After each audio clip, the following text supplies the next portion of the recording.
Uh, I personally first encountered my this particular piece of media that I decided to do a visual audio spoof or scoop on. I'd have to say during the early '90s. When my first memories kicked in, I was just a young lad, if I could remember correctly. No, actually, so it had to be about 93, 94 when I first started remembering. And so what I wanted to talk about was the Disney Renaissance. Um, it started during the early 90s, went on until about the early 2000s, maybe 2005. The last one, if I could remember right, might have been. It was after Mulan, so it might have been like Tarzan or something like that. So yeah, starting at about 93. The first one, I would have to say, might have been Aladdin. No, actually, it would have been either Cinderella or Beauty and the Beast. Following after, so would have been Aladdin or The Lion King. Then Pocahontas. Um, what emotional effect did it have on me? It pretty much shaped and molded my idea of not television network or commercial animated films, though particularly theatrical or theater animations. Other than that, all you pretty much had was, TV shows, 30-minute TV shows. If you remove the commercials, that's 20 minutes. Let's get down to the point of all of this, though. However, so yeah, that Disney Renaissance for me, it kind of shaped and molded what the '90s was like. Like these days, if I were to listen to Elton John always takes me to what the Disney era of the early '90s felt like. So yeah, that when I listen to Elton John, I go straight to thinking, hey, Disney of the '90s. That's what it feels like. Can't get that with any other artist. Why is this piece of media my favorite? It's freaking Disney Renaissance. Like I said, as far as like theater animated films go, you didn't get anything like that during that time. Sure, there might have been like other films, animated film. No, there weren't other animated films actually. Now that I thought about it, yeah, Disney had it going pretty good, and like I said, they titled this time era the Disney Renaissance, which we have no longer.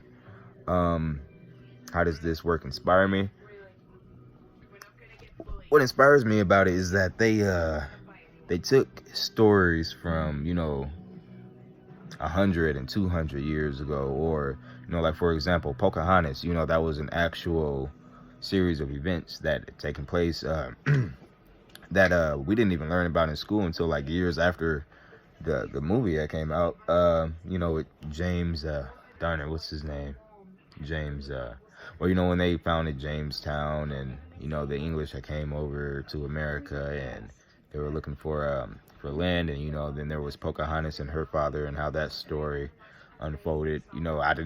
Most of us didn't know that was actual facts that happened in history that we will later learn about in history class until like after the fact. So it's kind of cool when you get to, hey man, this is something I love watching every day. I got it on VHS, and then you later on find out in school, like years later, like, oh, I'm learning about this. I already know all about this. This makes school and class fun.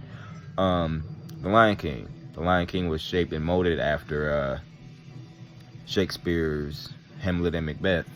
And Shakespeare being our most sought after and scholared writer of our human nature time, and then also I think The Lion King is really has a religious background personally, that goes way before and beyond Shakespeare. So you have those two components together, boom, like its own universe kind of thing going on there.